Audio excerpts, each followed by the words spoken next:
Good morning and welcome, everyone. My name is Zaina Al-Shaib. I'm the Director of Digital Communications here at the Middle East Institute. Thank you for joining us today for this on-the-record briefing session in which we'll discuss the U.S.'s latest wave of airstrikes on Yemen. The U.S. has dramatically stepped up its attacks on the Houthis in Yemen, an Iran-backed group that has based its ideology on opposition to the U.S. and Israel, and has launched repeated attacks targeting shipping in the Red Sea and the Gulf of Aden in response to the war in Gaza. What are the implications of the latest U.S. operation? To unpack what's happening in Yemen, we're joined by former U.S. CENTCOM commander and retired four-star General Joseph Votel, who happens to also be Distinguished Military Fellow at MEI. We're also joined by Nadwa Al-Dawsari, Associate Fellow here at the Middle East Institute. Thank you both for joining us this morning. Thank you for having us. Good to be with you. All right, let's go through a few items before we get started. We'll have a Q&A segment during the session, so if you'd like to ask a question, please use the raise hand function in Zoom, and if selected, we'll unmute you, and you'll be able to direct your question to one or both of our panelists. You're also welcome to write your questions in the Q&A chat box here on Zoom. Let's get right into it. Nadwa, let's start with the basics. Who are the Houthis and why are they attacking vessels in the Red Sea? Well, the Houthis are a Zaidi Shia rebel group that fought against the government between 2004 and 2010. In 2014, they seized the capital city of Sana'a and dragged the country into a civil war. The Houthis believe in a divine right to rule by virtue of being descendants of Prophet Muhammad. They want to revive the imamate, which is a theocracy that ruled North Yemen for hundreds of years until overthrown in 1962, but with a twist, because they are influenced by the Iranian or inspired by the Iranian Revolution. They've imported a lot of the concepts in the Iranian Revolution into Yemen. More importantly, they're also a member of the Axis of Resistance, Iran's Axis of Resistance. With Iran's support, the Houthis evolved from a small insurgent group in the North Mountains of Yemen into a transnational movement that's now a regional actor to be reckoned with. They're actually the member with the most potential of all the actors, especially after Iran lost influence in Lebanon and also lost Syria. Why they're attacking the Red Sea? Part of it is because of Gaza, but the Houthis are known for exploiting grievances to advance their strategic agenda. So the real reason why they're attacking ships is for their strategic positioning, to project power in the region. They seek to expand influence, regionally and internationally. It's also part of their role as a member of Iran's Axis of Resistance and, as part of Iran's broader strategy in the region. But also the more important reason why they're doing that, because they can, because they've never been held accountable for similar actions in the past. The Houthis took the capital city in Sana'a in 2014, yet they were treated equal in the UN peace process to the Yemeni government. They launched over 1,000 missiles and 350 drones to Saudi Arabia, and yet they were never held accountable. In 2022, as the Yemeni government plane was landing in Aden, the Houthis almost struck the plane with a missile, almost annihilated the entire cabinet. And following the truce in 2022, they bombed key government seaport, and that prevented the government from exporting oil ever since, and the government lost almost $8 billion in revenues. So the reason why they're doing it, because they can and because they get away with it every single time. Yeah. Thank you, Nadwa, for this great overview. Because they can and because they get away with it. General Votel, throughout the last year, the US, UK, and Israel all launched military airstrikes on Houthi targets The aim was to degrade their arsenal and stop their attacks on commercial ships in the Red Sea. In your assessment, what impact, if any, have those strikes had on Houthis' military capabilities? Yeah, thank you, Nadwa, or thank you, Zaina. It's good to be with you and good to be with Nadwa. So yeah, in a word, it's not been effective over the last year. Our approach has really been focused around conducting strikes, which have generally been limited and more defensive oriented. They've been focused around sanctions, which will have minimal impact on a Houthi economy that is largely driven by domestic and illicit resources, and it has been primarily defensive, meaning that our focus has primarily been on protecting ships that are passing through the Red Sea and the Bab el Mandeb out into the broader region. So those three aspects, I think, have really characterized our approach over the last year plus as we've been responding to this, and it has not been effective. It has not deterred the Houthis. In fact, we've seen them on occasion launch UAVs and missiles in the direction of Israel and continue to go after ships out in the Red Sea, and literally they've gone after dozens and dozens, well over 100, somewhere to 100, 200 attacks that they've launched out into the Red Sea. So clearly not the effect that we were looking for. And what would you say is the intended target of these recent U.S. campaign against them, and what are the chances it's going to yield more success than previous campaigns? Yeah, it's an excellent question. I think it's important for everyone to just appreciate we're just a few days into this. The administration has not talked a lot about what their objectives are going to be. Hopefully, we will learn more about that in the future. But there are a couple of things I think that are worth pointing out. The initial wave of attacks, which began over the weekend, from my perspective, seemed very geographically dispersed. I mean, we were going after targets in Sana'a, Sada, Al-Baida, Haja, and the Damar provinces. That's a much broader area than we had seen before. The intensity, I think, was increased over what we had seen before. But there are a couple of other aspects that I would highlight to you. My initial assessment here is that this campaign looks to be more CT focused than it does air campaign focused. Now, what I mean by that, and I say that as a CT practitioner and somebody who formerly operated in that community, I think what we're going to see is we're going to see a targeting approach that is going to turn quicker, much like we do in the counterterrorism world. I think you'll see a targeting approach that is much more network focused, meaning trying to create gaps, eliminate capabilities within the network, put pressure on the Houthi network to respond to this. So some reports suggest they went after engineers, UAV engineers, and engineering facilities in the first wave of attacks. That's an example of removing those types of things to create more pressure. That's kind of a standard CT approach. And then, of course, all of this being intelligence driven. We'll need to remove protective measures that the Houthis have in place, so we can get our ISR up over the area and develop it a little bit more. I would also highlight that we've seen a little bit of a subtle change in the strategic messaging. Our previous efforts have really been focused on what I would describe as preventing expansion of the conflict, and what was very clearly articulated by the Secretary of Defense and some others over the weekend was that this is about restoring the freedom of commerce and navigation. That may seem like a subtle change in the messaging, but I think it's a very important one, and it takes us from a defensive posture to more of an offensive posture.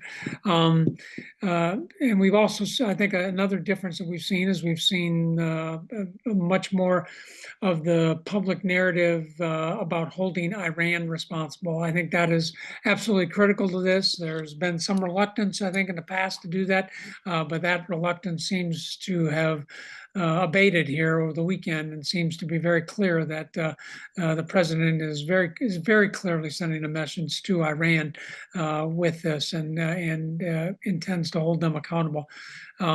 I think still one of the challenges with the approach in the past, and we'll see how it plays out in the future, will be building international consensus. There's certainly, where the UK, as you pointed out, we're involved in this. Israel has been involved in this, and those are critical partners. But it would be really important to get more consensus and more support built within the region. Absolutely.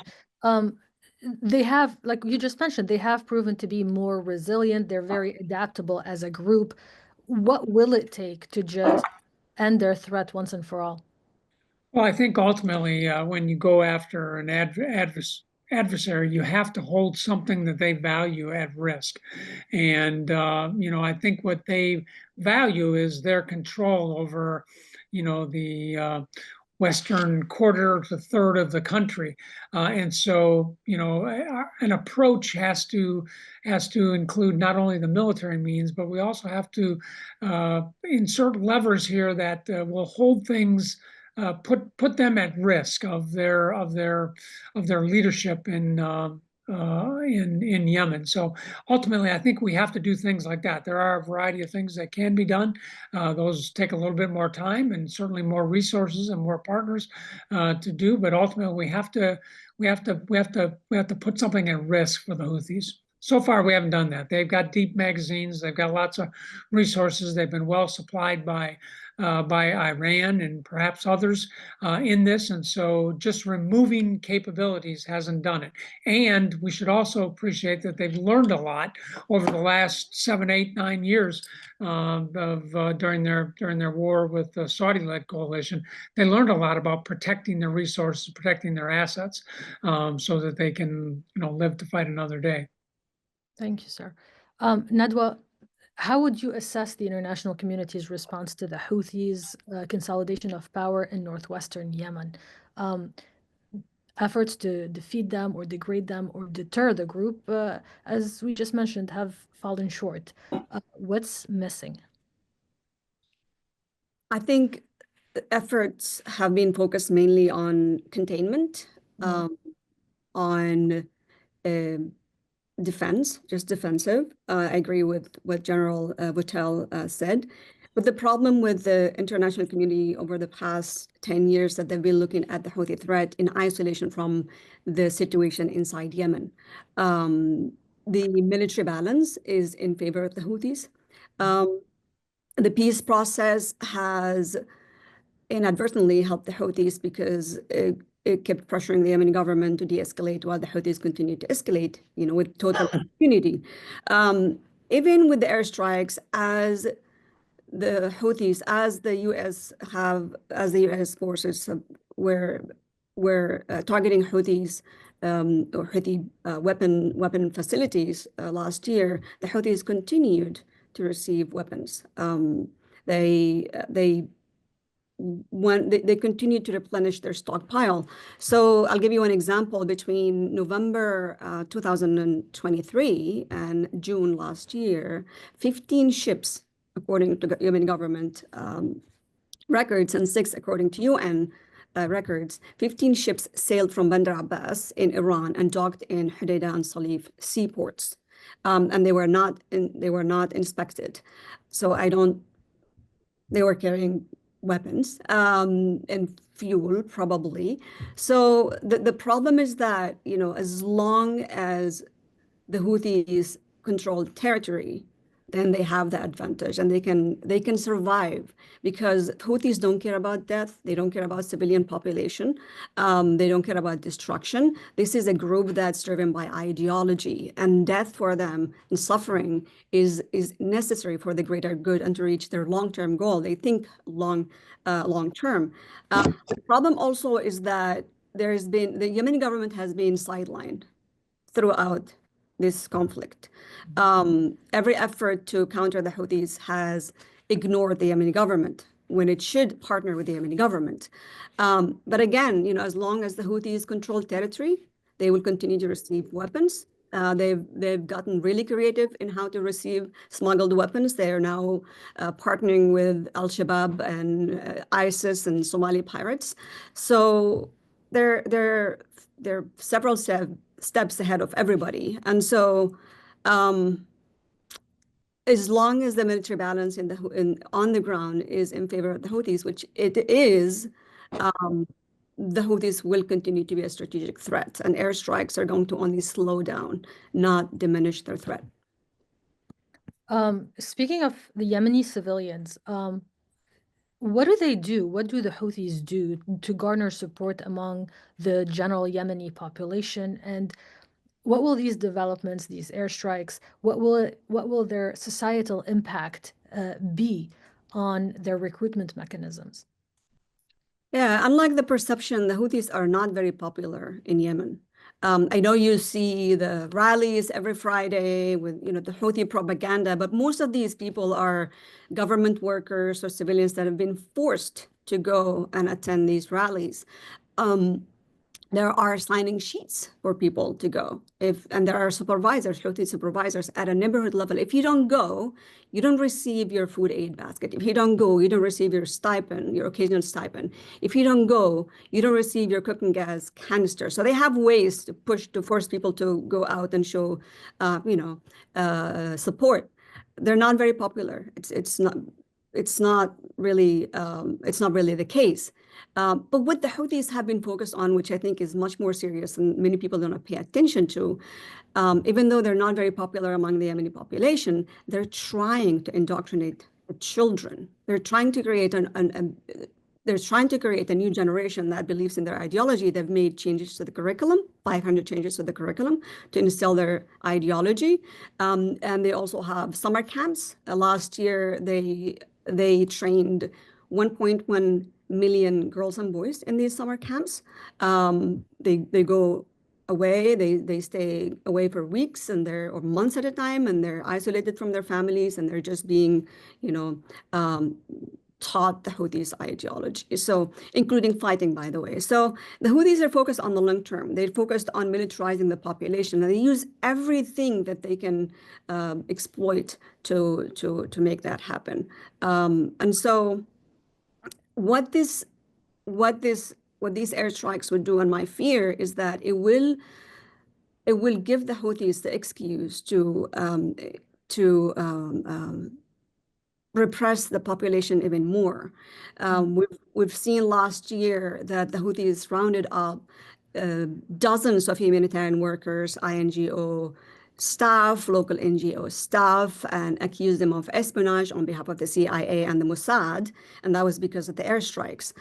So the airstrikes, without a sort of more holistic strategy to address the Houthis' strength on the ground, it risks isolate the Yemeni population and make them more vulnerable to Houthis recruitment and Houthis repression, and also exploitation. The FTO designation also will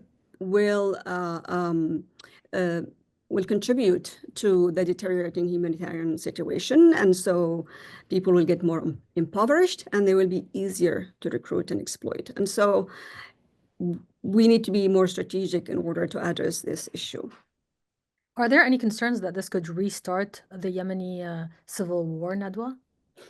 The civil war would have been restarted anyways, regardless of the FTO, regardless of the U.S. airstrikes. The Houthis have been mobilizing forces since the truce in 2022.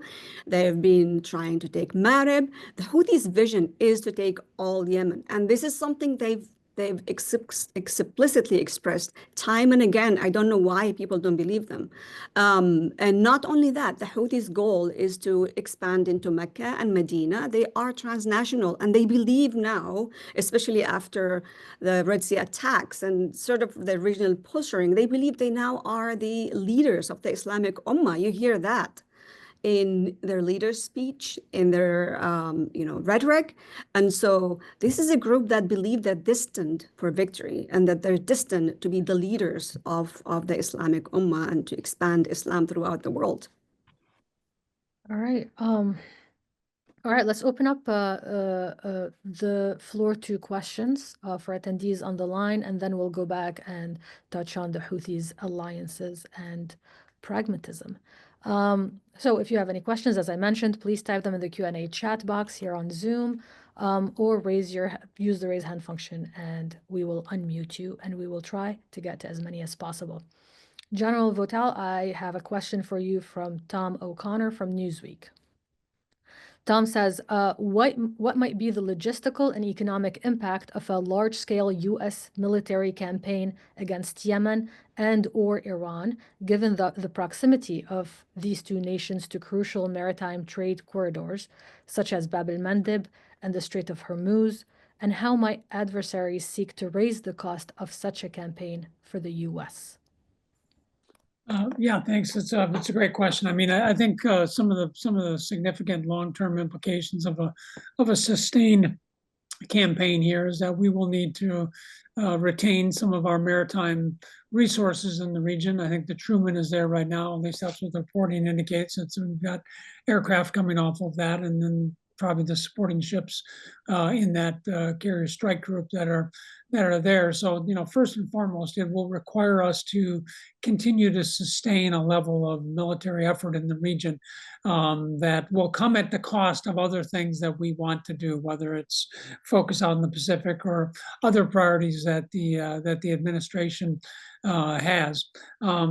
Secondly, I think over time, there always is an element of risk in this. I mean, damage to a U.S. vessel, loss of an aircraft, loss of life in these situations, I think are things that could impact a long-term campaign, bring more pressure onto the administration to end it or not somewhere down the line. Of those, we certainly need to pay attention to those risk factors. And I think the other aspect is that we have to pay attention to is as Tom mentioned here, kind of the external sources here. I think obviously we've talked about the support that Iran is providing to the Houthis, but we also need to consider that actors like Russia, for example, have also made connections to the Houthis. So when you think about some of the capabilities that they have falling into the hands of the Houthis, these could be, or the Chinese, these could be used against U.S. resources in the region, and I think could make things much more difficult for us in the long run. And are the Houthis likely to retaliate more broadly against actors like Saudi, the UAE, or Israel? Well, I think they've demonstrated the ability to do that. They've certainly tried to reach out towards Israel on several occasions, and we know in the past that they have launched attacks into Saudi Arabia and into the Emirates. So neither of those countries, in particular Saudi Arabia and the Emirates, are kind of parties to the effort right now. Bahrain is and has been for a long period of time. So yeah, they could ratchet up pressure by going after allies of the friends and allies of the United States in the region in an attempt to widen this and create more pressure on this. They could, we shouldn't underestimate the Houthis. They are a sophisticated terrorist network here that has a lot of experience, and they could certainly, potentially come after our resources and our interests in other areas as well. So yeah, we have to pay attention to all of that. And we have a question from Gregory Goss, our very own visiting fellow here at MEI. Greg says, if the Saudi UAE campaign could not roll back the Houthis, what are the prospects for even a sustained but offshore campaign by the U.S.? General Votel? Well, again, we'll have to see how this campaign plays out. We're in the early days of how the Trump administration is playing that, and we'll have to watch to see how that goes. As I tried to indicate in my opening remarks, there are a couple of things that seem different. What we do know has not worked has been kind of periodic strikes that are not sustained and are not really focused on going after the network and removing capabilities. A kind of a sustained economic effort that really goes after hurting the economic abilities of the Houthis, and then of course the international consensus aspect of this. We haven't built that other than for a very few countries here that have been a part of this. When you look at the amount of shipping that's been disrupted through this, this truly is an international situation, and that begs more involvement from others. So, I think doing all of those things are going to be important as we move forward. But we're going to have to see how the Trump administration's approach differs in the longer term. All right, we have a question from Mary Boyce. Mary wants to know, how do you believe we're defining success? You say this will require a sustained campaign, or do you see this heading to a direct confrontation with Iran? Let's give General Votel a break. We'll go to Nadwa really quickly for this question, and then we'll get General Votel's take. Oh, you're muted, Nadwa. I'm sorry, could you say the question again?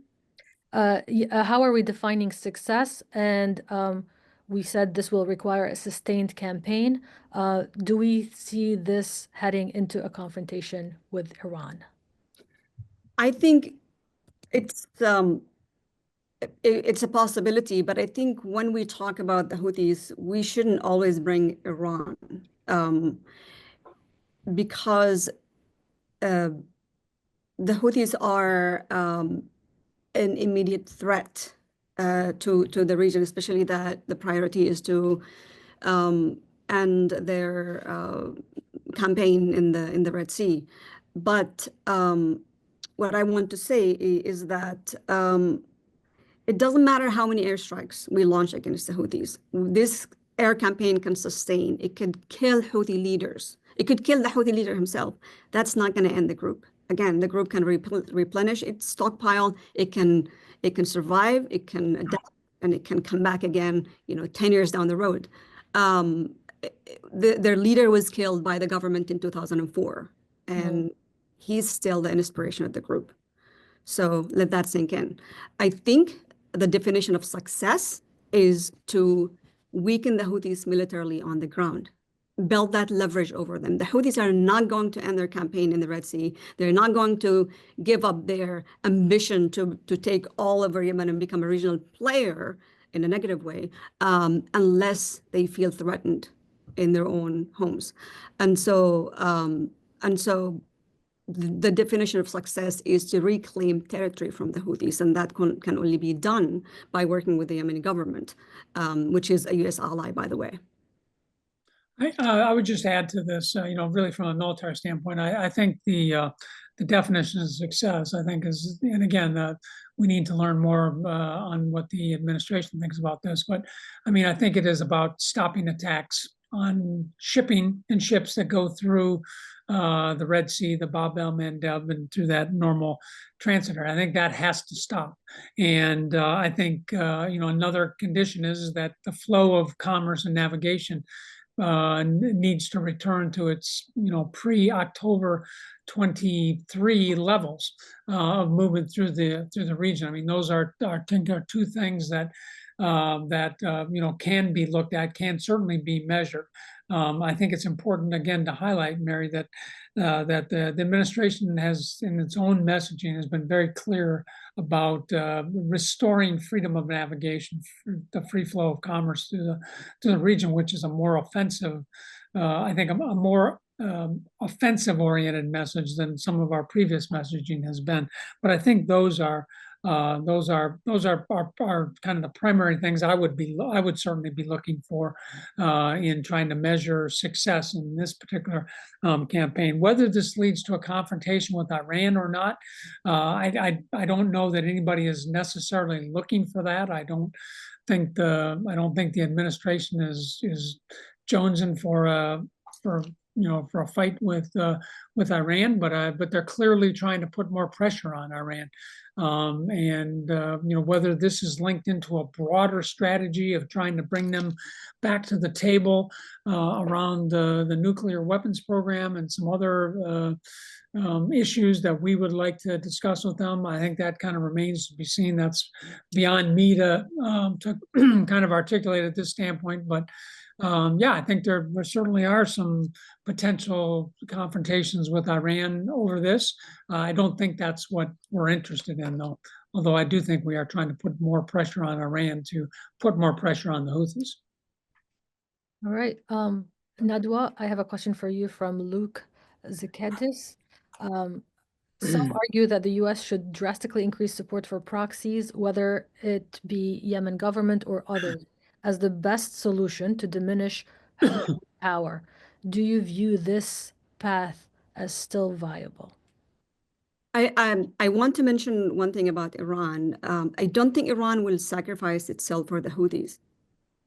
So Iran is calculated, it's pragmatic. And if pressure continues on the Houthis, Iran might eventually cut their losses and sort of give up on Yemen. And so that's important to keep in mind. In terms of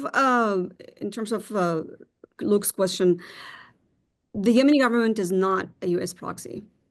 It's a U.S. ally. I think that's important to understand. And yes, it is possible. And the Yemeni government forces have not, since 2015, they have not gotten the proper training, support they need to defeat the Houthis militarily. If anything, the Yemeni government came under a lot of pressure since 2015 to de-escalate by the international community because of the potential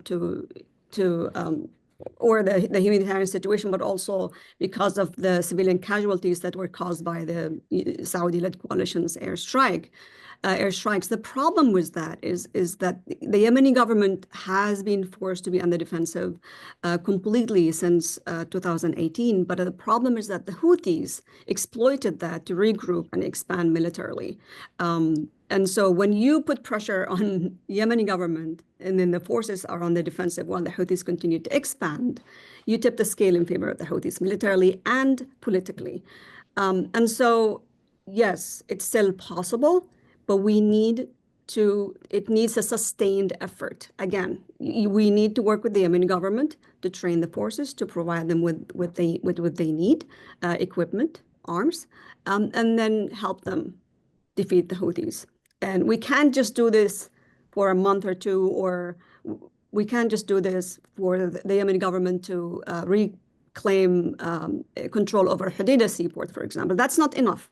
The Houthis have to be defeated. And I'm not saying go all the way to Sana'a, but they need to lose significant territory. It's entirely possible. Yemeni forces can do it, but right now they don't have the international backing, they don't have the military support, they don't have the training. But they are ready to do that if they get the support they need. Nadwa, I have another question for you from Courtney Cube from, I believe, NBC News. Courtney wants to know, is there evidence that Iran is still actively supplying the Houthis with weapons or support, even very recently since these strikes have started? You mean the strikes from 2 days ago or the strikes from last January, like 2024? Courtney, you want to clarify? Let's talk about both. No, okay. So I think I've mentioned that earlier, and this came in the UN, the last report by the UN panel of experts. The UN panel of experts said 6 ships sailed from Bandar Abbas and docked in Hodeidah seaport between November 2023 and June 2024. The Yemeni government figure is 15 ships, and the UN is usually conservative. So yes, there's been evidence, there's been indicators that the Houthis continue to receive weapons from Iran, even despite the airstrikes. All right, we have a question from Hamza Al-Kamali. Hamza wants to know, he has a question for General Votel. Do you think the U.S. can establish an alliance with regional allies such as Saudi Arabia and the UAE to push the Houthis back on the ground? Well, I mean, I think that's always possible. We have not had much success over the last couple of years doing that. And there are a variety of reasons for that. Some of it was we were quite critical of the Saudi-led coalition when it was fighting in against the Houthis in Yemen, and so now they see this as more of our problem than their problem. So it will take some significant diplomatic work on the part of the United States, I think, to do this. But in my view, I think it is an important aspect to address. Building regional consensus against this, when you look at, I think is critical. When you look at the impact that this has had on the region, I mean, you can only reach that conclusion that people, the nations in the region have to take some ownership in this. So I think it's in our interest to do that, but it's proven more difficult over the last several years, and it will require, like most things, a concerted and sustained diplomatic effort to get them on board. Nadwa, a question for you. Do you think if this military campaign fails, the U.S. could potentially end up appeasing the Houthis? I think the U.S. Approach to the region in Yemen has been very unpredictable. So I cannot tell what's going to happen. What I think is going to happen is that if it fails, and I think it will fail if it's not coupled with efforts to weaken the Houthis militarily on the ground, what's going to happen is that it will eventually drag the U.S. into a prolonged conflict in the Middle East. I mean, it would take only one strike and some American casualties in the Red Sea for that to happen. And it's a matter of when, not if. I've heard that from Navy commanders, and they say it's very possible that happened. And that sometimes the Houthis came this close from striking a ship. And so, yeah, that the part about appeasing, it happened on and off over the past 10 years, especially by, during Obama and Biden. But it's hard to tell what the U.S. I think General Votel probably can tell more than me. General Votel, anything to add to that question? Can you just repeat the question so I can make sure I'm centered on it there? Absolutely. The question asks, do you think if the military campaign fails, do you think there's a scenario in which the U.S. may end up appeasing the Houthis? Yeah, I don't. Again, it's very hard to make a judgment around that. What we're seeing now is in the first few days of a campaign, a very competent military command leaders kind of in charge of this right now. So, I'm not sure I have an answer for that. I'm having trouble kind of getting over the fail piece here this early in it. I mean, I think this is going to take some effort to achieve our objectives here, and I think we're early on in it right now. So I think we'll have to watch how that goes before we start making some judgments about what we might do politically or diplomatically down the line. All right, I have a question from Jay Solomon from the Free Press. This is for you, General Votel. Jay says he noticed that the strikes on the Houthis are being conducted from strike carrier groups operating in the Persian Gulf, not military assets based in Al-Udeid. Does Qatar block the Pentagon from using Al-Udeid for such operations? And what's the point of having a major base there if we cannot use it? Can you reread the question there? I just want to make sure I understand what is being said there. Yeah, he noticed that the strikes on the Houthis that are being conducted right now, they're conducted from a strike carrier groups operating in the Persian Gulf, not from military assets based in Al-Udeid. Does Qatar block the Pentagon from using Al-Udeid for such operations? And what's the point of having a major base there if we can't use it? I'm unaware that Qatar is blocking any of our military operations. As a former commander over there in the region, I think you use the resources that are kind of best designed for the the mission at hand, and certainly we've been engaged in the Red Sea and operating in that area for some time with our maritime assets. They seem to have a very good understanding of what's going on, and for most people's education, the Navy has been, I think, fighting quite valiantly here over the last year plus, doing as good a job as they can with the resources they have to protect themselves and hold them at bay. So I'm not aware that Qatar is blocking blocking any of our operations. In fact, my assessment is the exact opposite. And my most recent travels into that area would reinforce that. They've been an extraordinary partner to us, and Al Udeid Air Base remains a critical juncture for us in the Middle East. All right, Nadwa, beyond the Houthis' integration into Iran's axis of resistance, you just mentioned earlier that the group has worked on diversifying their alliance, and that diversification includes Sunni Islamist terrorist groups like Al-Qaeda, AQAP, and Al-Shabaab in Somalia. What's the rationale behind that pragmatism, and are they emboldened by the visibility they're getting? And ISIS in Somalia as well. I think it's not entirely pragmatic. I mean, these groups their ideological objectives align, at least for the time being. The reason why the Houthis have forged these allies is the Houthis, they're not acting on their own on this.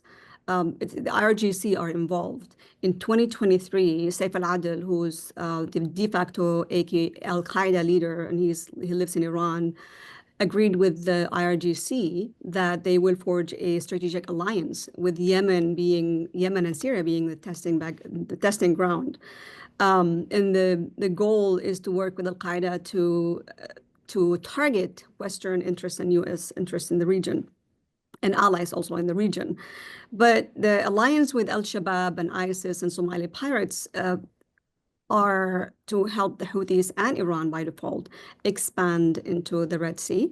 Somalia is seen as a potential new launching ground for Iran and the Houthis in the Red Sea, in the Horn of Africa, and the goal is to coordinate maritime attacks, and also to strengthen the smuggling routes for weapons and other illicit goods, and to keep that flow steady.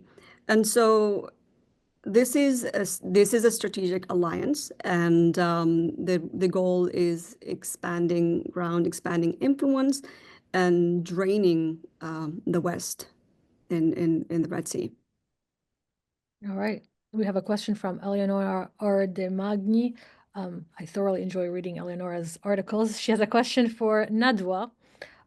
She wants to know, do you see a difference in methods, goals between the first generation of Houthi leader raised during the Sada Wars 2004 to 2010 and the second one led by Abdel-Malik al-Houthi? And what impact does it have on decision making and in relations with Iran? I think yes. Although Iran and IRGC had presence in Yemen before 2014, they were on the ground training the Houthis. That presence increased dramatically since 2014. And so the longer the time goes, the more radical the Houthis become. I am aware of former members of the Houthi movement who were with the group in 2000, in the early 2000s, who helped them fight the government, and also who joined them and during the national dialogue, who have broken away from the movement because they've seen that it's evolved into a more radical movement, as opposed to what it portrayed itself in the past as a movement that is against government corruption and for more justice and better representation of Yemenis. And so there is, yes, there is a difference. There is a sort of progressive evolution towards being more radical and more transnational and more violent. All right. I have a question for General Votel from Nancy Youssef from the Wall Street Journal. Why do you think the U.S. decided to launch this campaign now? While they made threats, the Houthis, while they made threats, they had not attacked Israeli-affiliated ships. They had launched strikes. And what threat could the Houthis pose to Israel as the strikes against Gaza resume? Yeah, thanks. Well, I mean, that's a great question for the administration there. But I mean, my assessment, Nancy, is that this is a result of kind of our declaration of the Houthis as a foreign terrorist organization and the apparent breakdown in Gaza and the Houthis' pronouncement that they would resume attacks as a result of that breakdown. I mean, those are the primary reasons I think that stick out to me. All right. And we have a question also for you, General Votel. What is the role of strategic communications and public diplomacy in a counterterrorism campaign such as the one we're waging against the Houthis? And are the U.S. government's tools of this type sufficient for the task? Well, in counterterrorism campaigns that we've launched in the past, we've tried to have, effective information campaigns that were designed to provide truthful information to the people that were being, subjected to terror by various organizations there. Ways of explaining the actions that we are taking, and using that to kind of consolidate where we have made some military progress. So I guess to answer your question, I would say I think that the strategic communications, the information component of this, I think is very, very important. We have had a number of resources in the past that have helped us with this, both at the tactical level and at the strategic level. And there's an global engagement cell that works in the Department of State that was helping us during the campaign against ISIS, for example, and helping to promote some of the strategic narrative that accompanied our operations on the ground. More broadly, we've had resources that have made use of radio waves and other things here to communicate as well. So yeah, I think we certainly have some of those resources that are still available to us, and information is a critical component to all military operations. All right, and we have a question from Mike Brest, also for you, General Votel from the Washington Examiner. Mike wants to know, do you believe the U.S. military has the capability to get the Houthis to stop their attacks on transiting vessels without putting boots on the ground?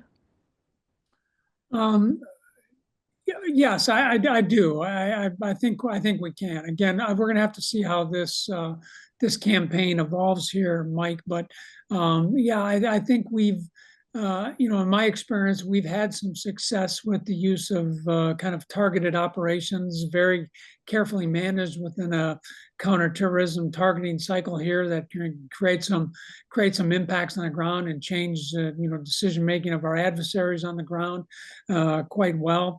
Certainly, all of that is enhanced by having partners and having resources on the ground that can feed information to you. So that may be a little bit of hampering us a bit, but yeah, I think we can certainly do a lot to disrupt them with a very well developed and focused targeting campaign. All right, Nadwa, let's talk a little about the Houthis' relationship with Russia. Something that is not often covered. Usually, we always cover the Houthis, Iran's support for the Houthis. What is the nature of the Houthis' relationship with Russia, and what's in this alliance for Moscow, and what's in it for the Houthis? Yeah, there's been some reports that Russia has provided the Houthis with intelligence to target ships in the Red Sea.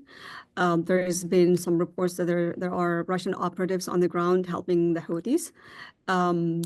People are talking about Russian operatives being seen, especially in areas in the open, especially in areas like Hodeidah near the seaport. This is a strategic alliance for both. For Russia, it helps. It's a strategic positioning in the Middle East and the Red Sea. Yemen is obviously has a very important geopolitical location and a lot of potential. At the same time, for the Houthis, they get political backing and also military support. So it's a win-win for both actors. All right.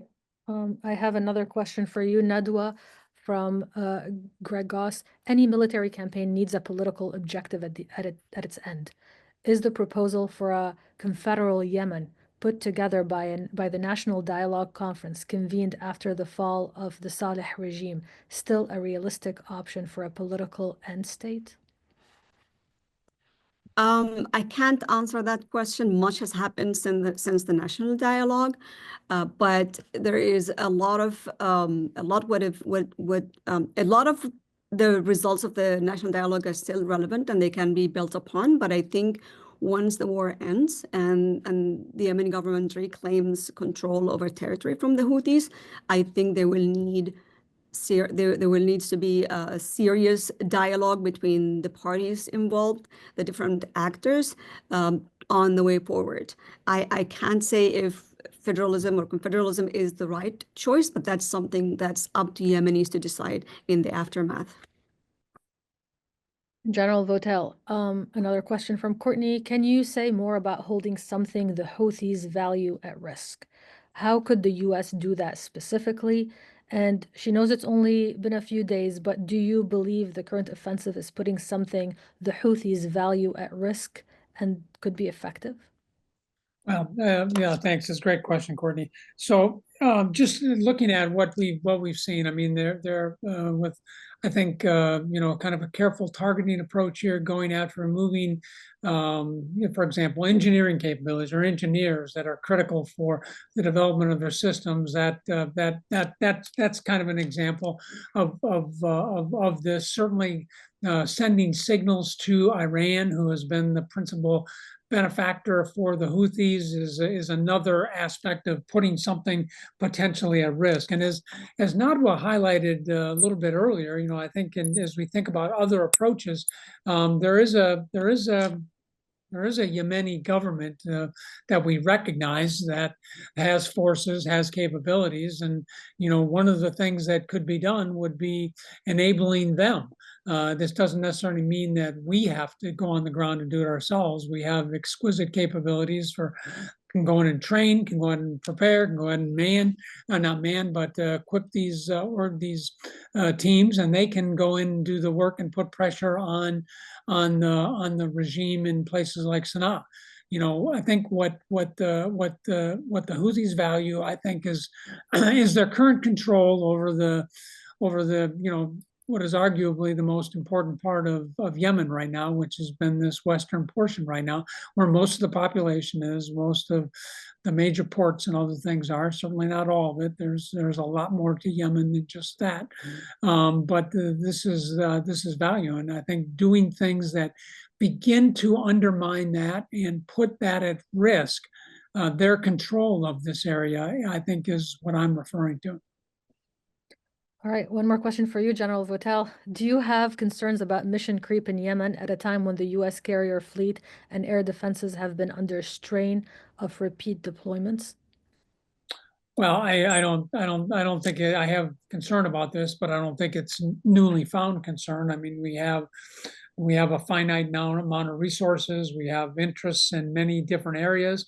So I recognize these are very, very difficult decisions, and certainly I would imagine that as the decisions were made in Washington to pursue these activities against the Houthis, considered the ramifications of those decisions and the impact that that has on the finite resources that we do have. So yeah, I think this is always present, and I think this is something that commanders and policy leaders are always discussing and trying to manage as we move forward. I don't know that we're looking for a protracted conflict here. I think we want to compel as quickly and as effectively as we can the Houthis to change their behavior.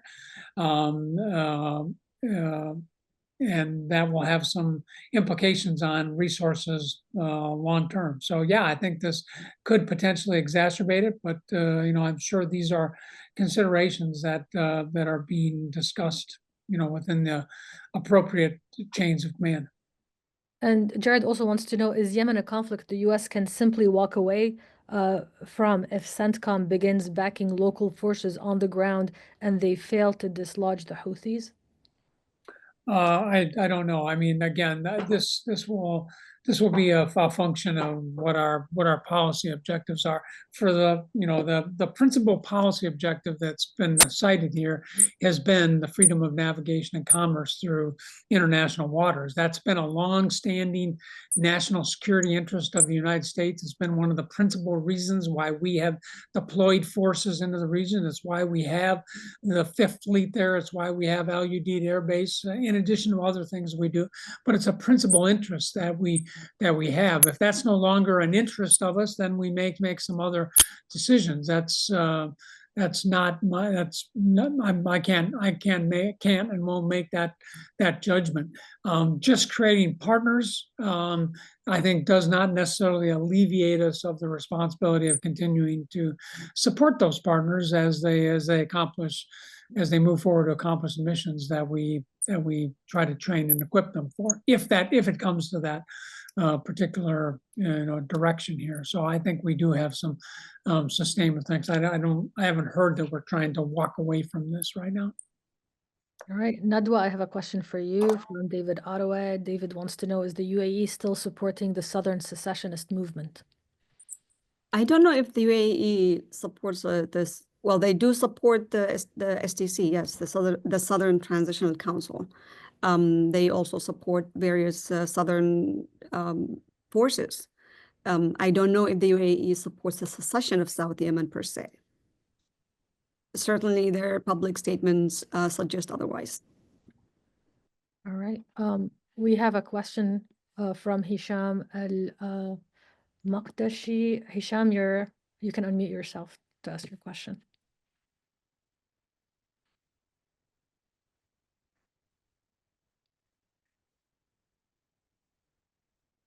Hisham? Sorry, I think I sent the question to the chart, to the question answer. Oh, I see it. The U.S. It's to General Votel. If the U.S. wants to help unify the Yemeni military, what would they need to do? Well, I mean, when you say unify, I presume you mean try to make them capable of defending and pushing back against the Houthis. I mean, I think this starts with building partnerships. And then once we have partnerships, then we can make some assessments about what their needs are, and then we can come back and with our civilian authorities make decisions about what resources we are willing to give them. I mean, this is, partner development is a complex process, that involves communications, involves building trust, it involves the development of competent forces and leaders that can lead those forces, and doing the things that we have agreed to support them in doing. So there's a lot that goes into that, but I think those are the main things I would be focused on. All right. Unfortunately, we've reached the end of today's webinar. A huge thank you to our speakers, General Joseph Votel and Nadwa Al-Dawsari, for their time and valuable insights. And of course, thank you all for the great questions. And thank you for attending. I hope you found today's session useful. Thank you again and have a wonderful day. Thank you.